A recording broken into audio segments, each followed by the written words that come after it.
Je vous invite maintenant à vous tourner vers premier épître aux Corinthiens, chapitre 10.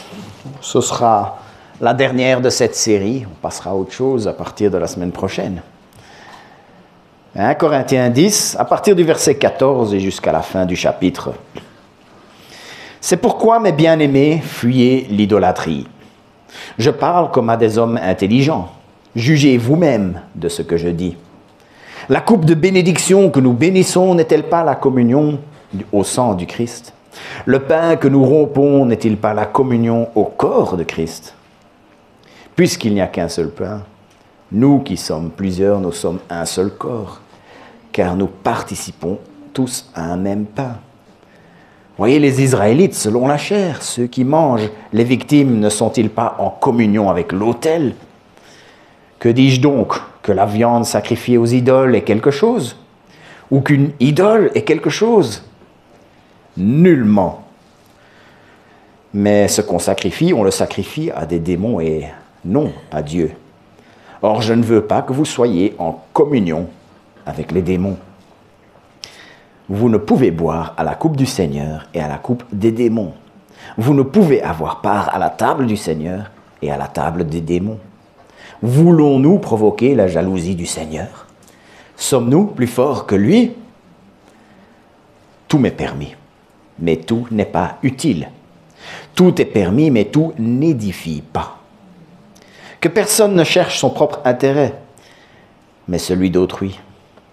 Mangez de tout ce qui se vend au marché sans vous poser aucune question par motif de conscience, car la terre est au Seigneur et tout ce qu'elle renferme. Si un non-croyant vous invite et que vous vouliez y aller manger de tout ce qu'on vous présentera, sans vous poser aucune question par motif de conscience. Mais si quelqu'un vous dit « ceci a été offert en sacrifice », n'en mangez pas à cause de celui qui vous a prévenu et à cause de la conscience. Je parle ici non de votre conscience, mais de celle de l'autre. Pourquoi en effet ma liberté serait-elle jugée par une conscience étrangère? Si je prends ma part avec action de grâce, pourquoi serais-je calomnié pour ce dont je rends grâce? Soit donc que vous mangiez, soit que vous buviez, et quoi que vous fassiez, faites tout pour la gloire de Dieu. Ne soyez une paire d'achoppements, ni pour les Grecs, ni pour les Juifs, ni pour l'Église de Dieu. Comme pour moi aussi, je me rends agréable en tout et à tous, cherchant non mon avantage, mais celui du plus grand nombre, afin qu'ils soient sauvés. Notre Père, notre Dieu, merci. Merci pour ta parole. Seigneur, guide-nous par ta parole. Seigneur, emmène-nous là où tu veux que nous soyons par ta parole. Seigneur, permets-nous de pouvoir bien la comprendre. Seigneur, ne nous permets pas d'annoncer quoi que ce soit de faux. Et Seigneur, modèle-nous. Aide-nous à nous conformer à cette parole et à ne pas nous conformer au siècle présent, ne pas nous conformer aux philosophies présentes, à ne pas être déviés par toutes ces forces qui crient, qui font beaucoup de bruit. Seigneur, que ta sagesse puisse crier encore plus fort. Au nom de Jésus. Amen. Ce que je compte faire aujourd'hui, c'est de regarder à 3 bons choix. Il y a la bonne communion, il y a la bonne image et il y a le bon objectif. Et puis, il va y avoir une conclusion aujourd'hui parce que je me suis rendu compte que le développement que l'apôtre Paul fait commence au chapitre 6. Parce qu'au chapitre 6, il dit « tout m'est permis ». Et puis ici, chapitre 10, 5 chapitres plus loin, il dit de nouveau « tout m'est permis ». C'est qu'il y a tout un raisonnement ici. Et sur ces 5 chapitres, il est en train de parler de la même chose, sauf qu'il parle sur différents angles. Il parle de la liberté que nous avons en Christ. Je suis en Christ, je suis libre de la loi, je suis libre de faire beaucoup de choses. Mais cette liberté, il y a moyen d'en abuser. Et j'en ai repéré 7 au travers de ces 6 chapitres. On en reviendra là-dessus à la fin. Et ce qui risque de manquer, c'est des exemples concrets. Il parle beaucoup des viandes sacrifiées aux idoles. Et c'est clair dans la manière que c'est écrit que c'est un modèle que nous pouvons utiliser pour évaluer toutes sortes de choses dans nos vies à nous. Et j'ai toujours peur de prendre des exemples concrets parce que voilà, j'ai dit « Ah, tel va se sentir... Est-ce que des gens vont se sentir visés, etc.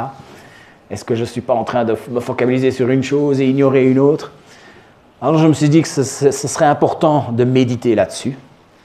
Je vais vous les faire parvenir par le WhatsApp, par SMS, par mail, ça dépend. Je sais plus ou moins comment contacter la plupart d'entre vous, pour vous juste faire la liste.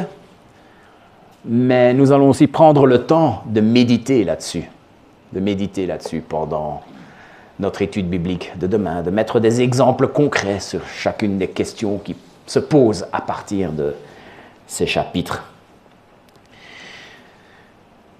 Et qui sait, on pourrait peut-être avoir des choses qui s'appliquent à chacun d'entre nous. Et on pourra découvrir des choses si on travaille ensemble là-dessus.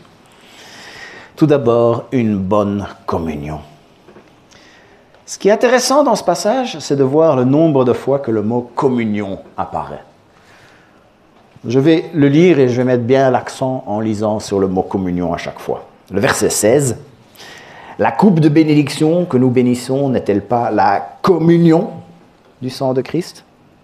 Le pain que nous rompons n'est-il pas la communion au corps de Christ ? » Verset 18, « Voyez les Israélites, ceux qui mangent les animaux offerts en sacrifice, ne sont-ils pas en communion avec l'autel ?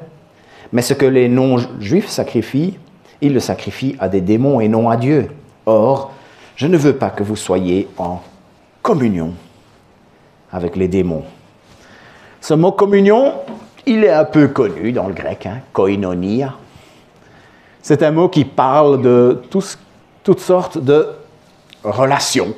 Ça peut être dans le grec classique, ça peut être une relation d'affaires ou une relation comme une alliance, quelque chose de ce genre-là, un partenariat commercial.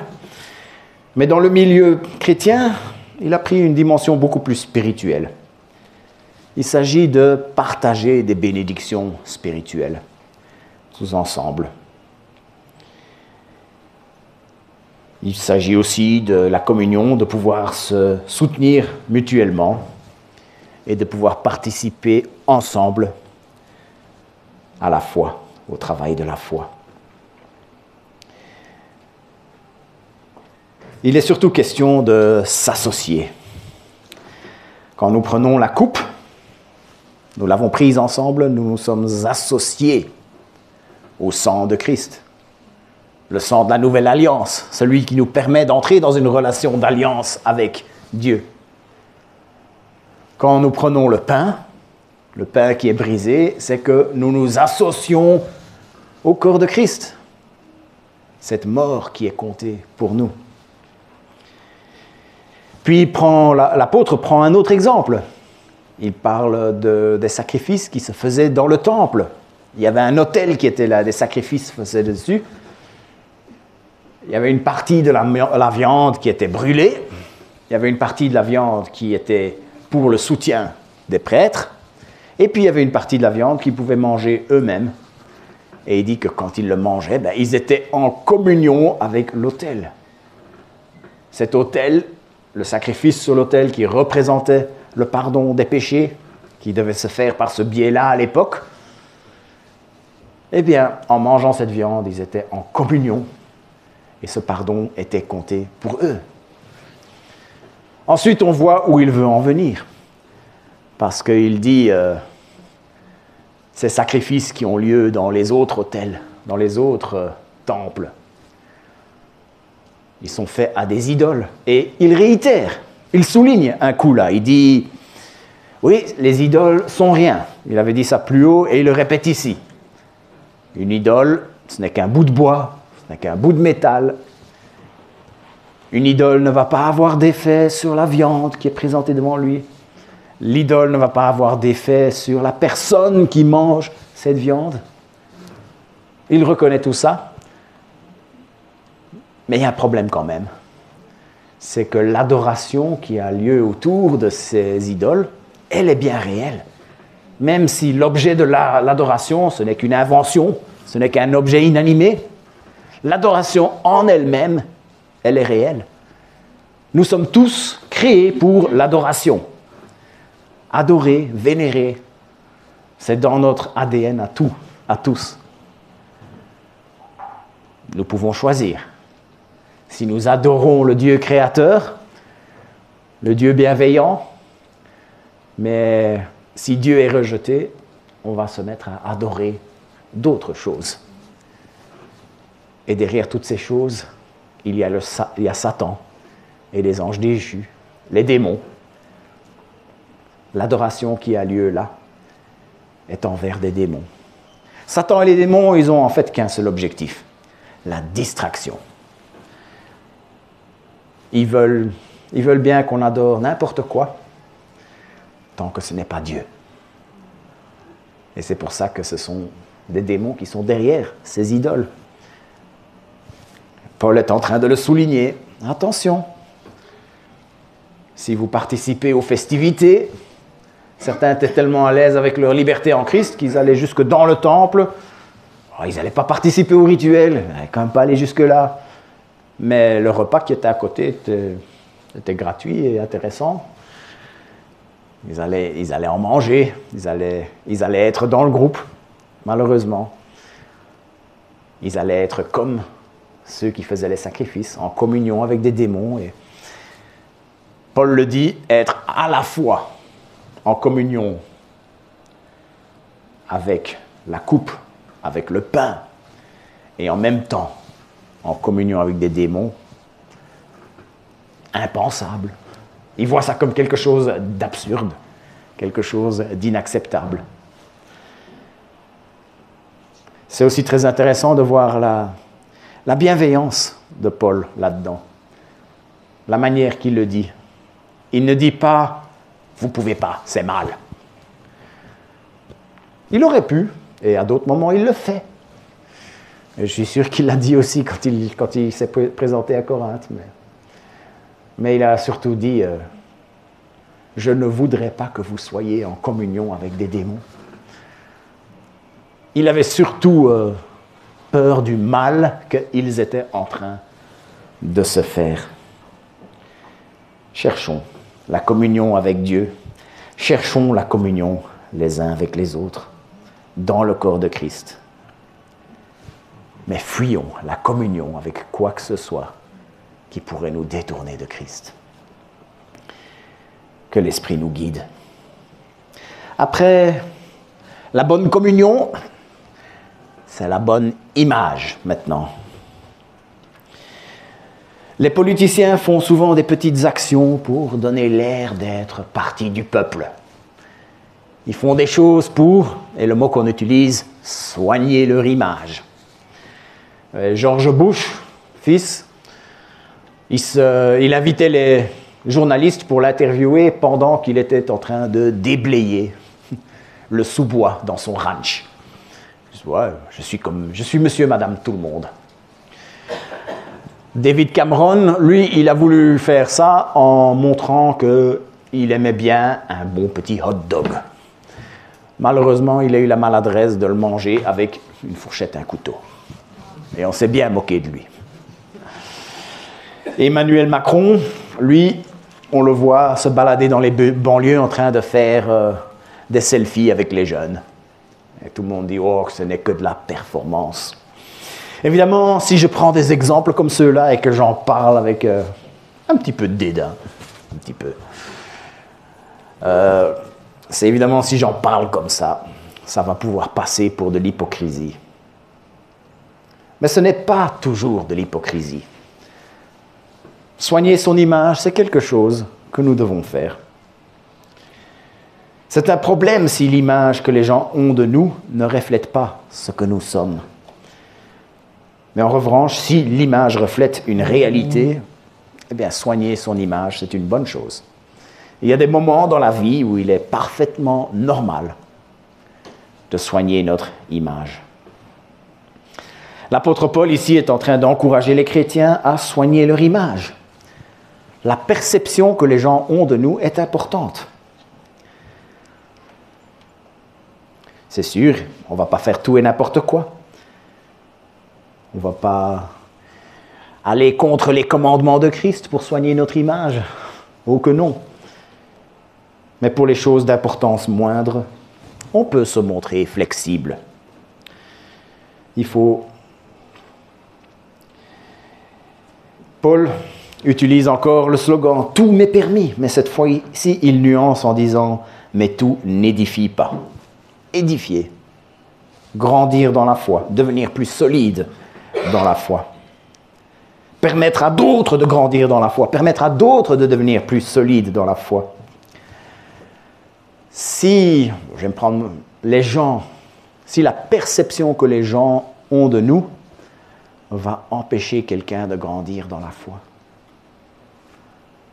eh bien, c'est qu'il y a peut-être des choses à changer. Évidemment, je vais le répéter plusieurs fois, tant que ça ne va pas contre les commandements de Jésus, il ne faut pas hésiter à s'adapter. Et à la fin du passage, il dit « Je ne cherche pas mon propre intérêt ». Parce que ça peut vouloir dire de faire des choses qu'on n'a pas envie de faire. Ça peut vouloir dire ne pas faire des choses qu'on a vraiment envie de faire. Soigner notre image pour ne pas être un frein pour la croissance spirituelle d'un autre. La parole nous encourage à cela. En plus, on peut être chill par rapport à ça. On peut être tranquille, on n'a pas besoin de se prendre la tête. J'aime beaucoup le verset 25. Mangez de tout ce qui se vend au marché sans vous poser de questions par motif de conscience. En d'autres mots, ne vous prenez pas la tête. J'ai été confronté à des gens qui disaient « Pour moi, c'est blanc ou noir, il n'y a rien au milieu, le gris, ça n'existe pas. » Ça sonne très spirituel, mais ce n'est pas biblique. Il y a bien des zones de gris, il y a bien des endroits où ce n'est pas tout à fait blanc, ce n'est pas tout à fait noir. Et dans ce cas-là, il faut faire ce qu'on doit faire, avec le souci de l'autre en tête.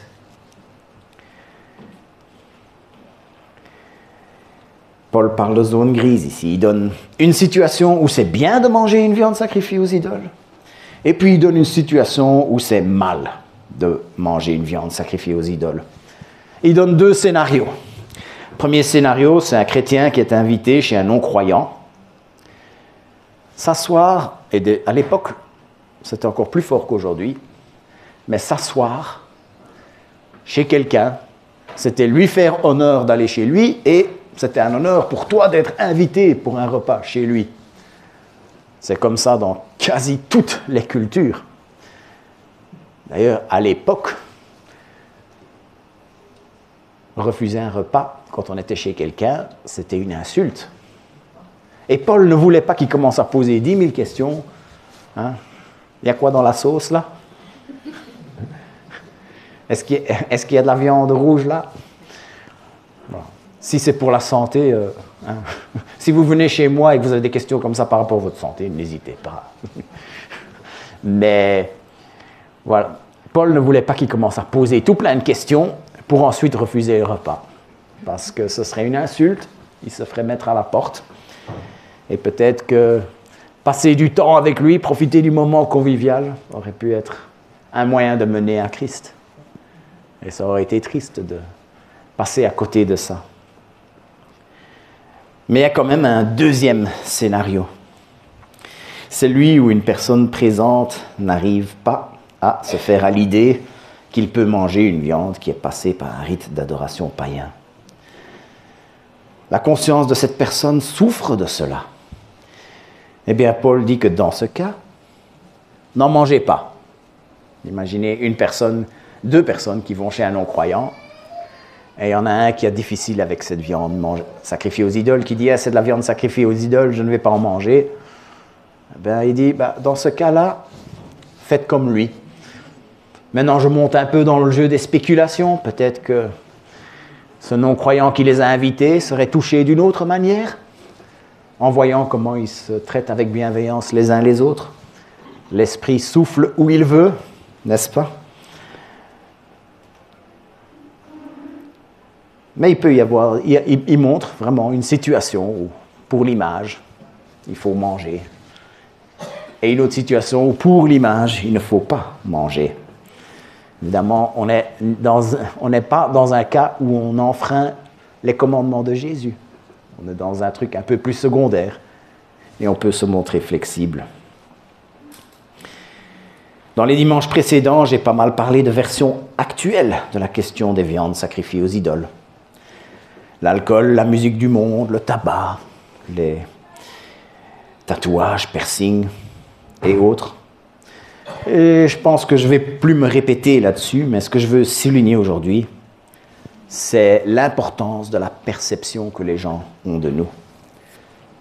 Restons dans les commandements de Jésus, mais n'hésitons pas à nous adapter à ceux qui sont présents pour que les gens du monde et les frères et sœurs puissent avoir une belle image de nous. Après la bonne communion, après la bonne image, il y a le bon objectif. Petite information intéressante, mais pas très importante. Le découpage des versets que nous connaissons date de 1553, a été réalisé par un imprimeur qui est lié à la Réforme de Genève, du nom de Robert Estienne. Et si j'en parle, c'est parce que les 3 derniers versets de ce chapitre tombent pile sur 3 objectifs différents. Ça ne fait pas partie de ce qui a été inspiré, mais j'ai trouvé intéressant que ça tombe comme ça. Que les gens, il y a 500 ans, aient subdivisé de cette manière. Il y a un objectif par rapport à Dieu au verset 31, un objectif par rapport aux autres, aux croyants au verset 32, et un objectif par rapport aux non-croyants au verset 33. Un objectif par rapport à Dieu. Ainsi donc, que vous mangiez, que vous buviez, ou quoi que vous fassiez, faites tout pour la gloire de Dieu. Question, quel est le but principal de la vie de l'homme? Réponse, le but principal de la vie de l'homme est de glorifier Dieu et de trouver en lui son bonheur éternel. On peut glorifier Dieu en faisant certaines choses. On peut glorifier Dieu en refusant de faire certaines choses. Mais quoi qu'il en soit, c'est la gloire de Dieu qui doit primer sur tout. On peut même glorifier Dieu par la vie de tous les jours, pour des choses comme manger, pour boire.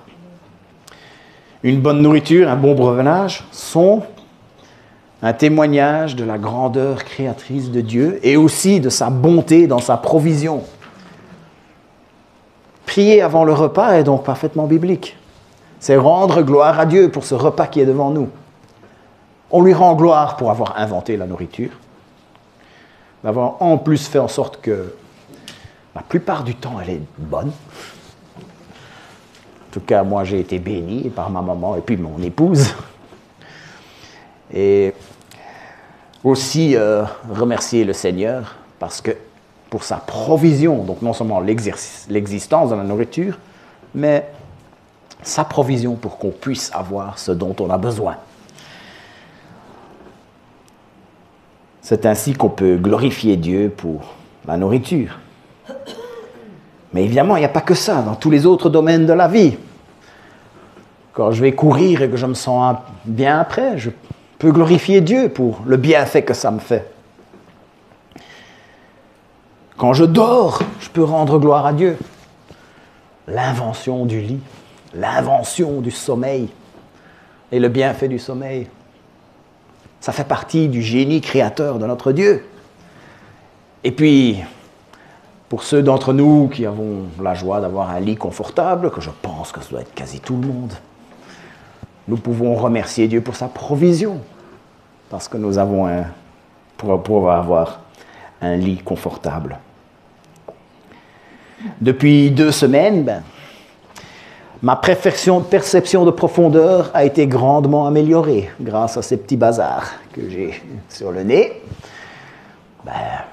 Quand je regarde la route et que je peux enfin lire les panneaux routiers, je peux glorifier Dieu pour avoir donné cette créativité à l'homme pour créer quelque chose d'aussi complexe que les verres correcteurs.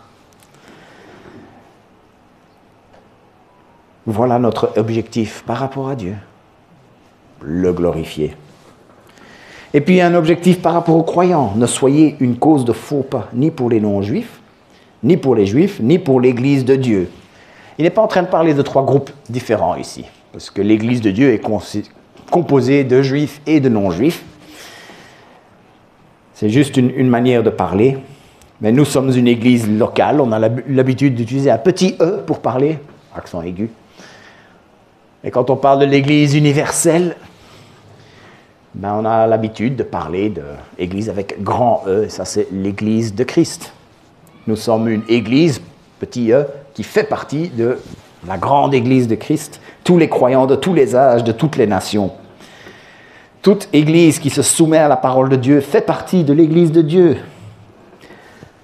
Mais il n'empêche qu'il y a toutes sortes de sous-groupes dans l'église de Dieu. Et chacun de ces sous-groupes ont leur vision du monde. Et par amour pour toutes ces visions du monde, il est possible, dans une assez grande mesure, de pouvoir s'adapter à eux. Tant qu'on obéit au commandement de Jésus-Christ, bien sûr. Agir d'une manière avec un et agir d'une autre manière avec l'autre, si c'est dans cet objectif de ne pas être une cause de chute pour quelqu'un dans l'Église, ce n'est pas de l'hypocrisie. C'est justement une marque d'amour. Parce que n'oublions pas, être la cause de chute d'un autre, c'est quelque chose qui est considéré comme très grave dans la parole de Dieu.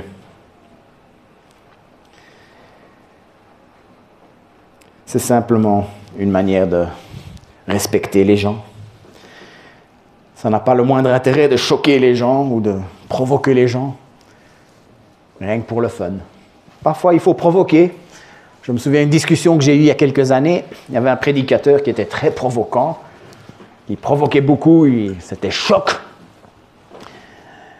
Et que plusieurs personnes s'étaient remis en question et que ça avait donné lieu à des bonnes choses. Et puis, après cela, j'ai vu d'autres prédicateurs essayer de le copier. On s'est rendu compte que c'était choqué rien que pour choquer. Ça n'avait pas d'intérêt. L'idée, c'est de pouvoir faire ce qu'il faut pour que l'autre puisse être édifié. Faire ce qu'il faut pour que l'autre puisse devenir plus solide dans la foi. C'est un devoir que nous avons chacun d'entre nous. Dieu nous a donné sa parole, Dieu nous a donné son Église pour que nous puissions devenir nous-mêmes, grandir dans la foi, devenir plus solides dans la foi. Mais nous avons aussi ce devoir les uns envers les autres, de nous aider les uns les autres à grandir dans la foi, à devenir plus solides dans la foi et à ne pas les pousser à la chute. C'est une responsabilité que nous avons et parfois, il faut nous adapter pour cela. Parfois, il faut être prêt à faire des choses qu'on n'a pas envie de faire. Parfois, il faut être prêt à renoncer à des choses qu'on a vraiment envie de faire. Et puis, il y a un objectif par rapport aux non-croyants. Faites comme moi, je m'efforce en tout de plaire à tous en recherchant non mon avantage, mais celui du plus grand nombre, afin qu'ils soient sauvés. Il se fait tout à tous. Il s'adapte. Je suis sûr qu'il reste, bien entendu, et je le répète encore une fois, il reste bien entendu dans les limites des commandements de Jésus-Christ. C'était intéressant de voir qu'il dit qu'il s'efforce. J'ai une fois été rendre visite à quelqu'un qui était un peu connu dans les médias. Je ne vais pas donner son nom. C'était un peu célébrité.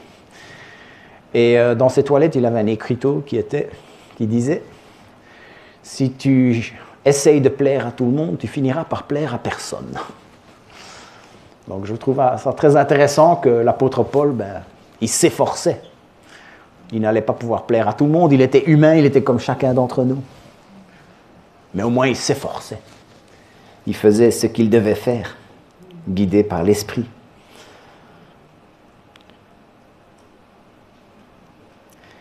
Pour venir se présenter devant Dieu, c'est uniquement par la grâce. C'est comme on met dans la chanson, non par nos forces ou nos efforts. Ça, c'est pour se présenter devant Dieu, mais dans nos vies de tous les jours, nos forces et nos efforts comptent.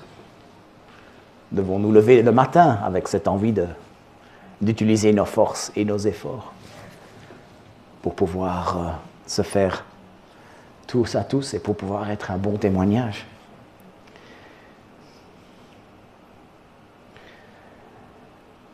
Comme j'ai dit tantôt, se pourrait qu'on doit faire quelque chose qu'on n'a pas vraiment envie de faire ou de renoncer à quelque chose qu'on a vraiment envie de faire. Mais tout ça dans un but très important, le but de sauver des perdus. Je vais juste donner un exemple aussi de mon vécu.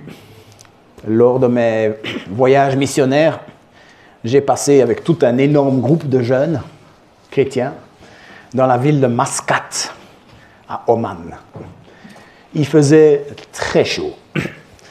Et les jeunes de notre âge, on avait plutôt tendance à porter des vêtements très légers, faire tomber la chemise, etc. Seulement, à Mascate, les gens dans la culture là-bas portaient des longues robes, portaient des turbans, ils avaient tendance plutôt à se couvrir. Dans certains pays, c'est carrément interdit. Les shorts, les cinglets. Là-bas, ce n'était pas interdit, mais les gens n'étaient pas très bien à l'aise, pas très à l'aise avec cela. Alors nous avons décidé, notre chef, enfin moi je n'ai pas décidé, je n'ai pas eu le choix. Mon chef m'a dit, quand vous quittez le bateau, pantalon, t-shirt avec manches courtes, c'était accepté. Puis il y avait un bateau de croisière qui était juste à côté de nous. Et là-bas, il n'y avait pas de règles. Je vous passe les détails, mais il y avait des tenues très légères qui passaient dans les rues. Et quand on a terminé, quand on a fait le débriefing des 3 semaines qu'on a passées là-bas, on a entendu un témoignage d'un des ministres du pays qui disait, oui, il y avait 2 groupes de jeunes qui étaient là, et la différence, c'était le jour et la nuit. Le pays avait vraiment apprécié notre modestie dans notre manière de nous habiller. Le pays avait fort apprécié notre manière d'être simple avec les gens et d'être sympathique avec les habitants, ce qui n'avait pas été le cas avec l'autre groupe. Je suis sûr que cela, parce que nous étions là pour annoncer l'Évangile, que cela a donné du poids à l'Évangile qui a été annoncé. C'est un exemple de ce que c'est de se faire tout à tous, afin de pouvoir en gagner le plus grand nombre.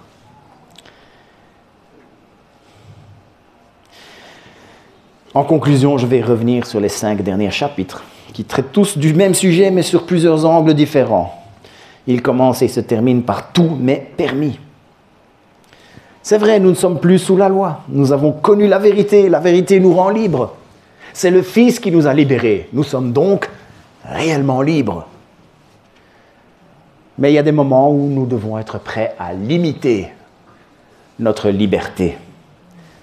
Et tout au long de ces 5 chapitres, il y a plusieurs raisons de limiter cette liberté. Plusieurs situations différentes. Et je les ai tous regroupées ici. Et c'est ça que nous allons méditer demain soir et que je vais vous inviter à méditer entre vous. Mais j'ai trouvé que la manière la plus simple de les aborder, c'est de se poser des questions. Je suis libre, il y a des choses que j'ai le droit de faire, mais... Et puis on se pose la question, est-ce utile? Non, est-ce que ça édifie? Est-ce que ça permet quelqu'un de pouvoir devenir plus solide dans la foi? Ou est-ce que ça va empêcher quelqu'un de devenir plus solide dans la foi? Est-ce que ça risque de me dominer? On est libre de faire certaines choses, mais il y a des choses qui pourraient devenir des addictions. Il y a des choses qui pourraient nous faire brûler de désir. Il y a des choses desquelles on finirait par ne plus pouvoir nous en passer. Dans ce cas-là, il faudrait y renoncer. Est-ce que c'est un problème pour la conscience de mon prochain? Si mon frère, si le frère ou la sœur qui est à côté de moi ne ressent pas la liberté de la même manière de moi, la parole est claire. Je dois faire preuve de considération à son égard. Est-ce que ça risque de faire tomber quelqu'un dans le péché? Je peux faire quelque chose qui ne pose pas de problème pour moi, mais pour mon frère et ma sœur qui est à côté de moi, ça pourrait l'être. Il y a des choses qui ne sont pas des péchés, mais qui deviennent des péchés à un moment donné, ou qui peuvent mener à d'autres péchés plus loin sur la route. Est-ce qu'on est en train de poser le pied sur un terrain où Satan agit? Est-ce qu'on serait en communion avec des démons, avec certaines des choses que nous ressentons la liberté de faire? Limiter ma liberté, ça peut vouloir dire je vais rester très loin de ce terrain-là.